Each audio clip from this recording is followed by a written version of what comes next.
Yusuf tikilmekti qarindaşlarıga, söygünün imkanlarida, sabirning eteklarida.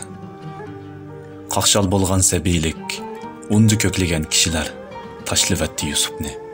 Sadoqatning qurib ketgan quduqiga, aqidasizlikdan sho'r basgan jaziraga, qarang'u bozoridagi to'ttal tengiga.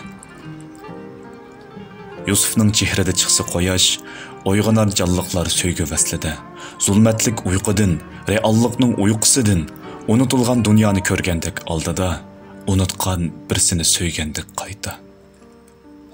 Zulayxa o'xshamdikin kecha osmonidagi oyga, yulduzga, yoki havas o'tida yongan qip-qizil o'tqa, ishq cho'lida xor bo'lgan makonsiz to'zonga. Yusuf söygü izlab kirdi zindonga, sabrni ipinchoqlab g'arib qalbiga. Qaçmoqda insonlar bugun nafsiga, yuraksiz yashashga rozi ular. Yusufni quduqqa tashlaganlarga o'xshash, o'z nafsi rohat topsila, nadonlikdan qaraygan ming zindonlarga qamilishqa. Yusuf ko'rdi tushidan o'z hayotining aynini. U tush ko'rdi, u reallikni ko'rdi. Kishilar uxlamoqda unutgan tavbaning o'rnida Yusuf kechirdi tavbaga bo'g'ilgan qarindoshlarini.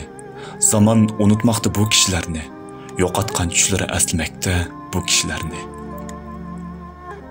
Yusuf tikilmoqda bizlarga, salom yo'llagan bir buyuk zotning ummatiga, nafsi uchun sabrni bo'g'ib o'ltirgan, aya pardasini yirtib tashlagan, go'zal tushning makoni bo'lgan, yuriksiz yashashga rozi bo'lgan, unutgan va unutilgan bugungi kishilarga. Yusuf yig'ladi. Cheksiz bir söygü qulluqida. Vaqtni eritdi uning yoshlari. Zulayxa yashardi tavba bilan.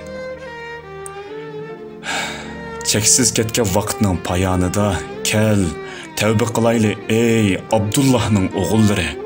Tamsun vujudimizdan chin ixlos bilan Allah yo'lida so'yimlik,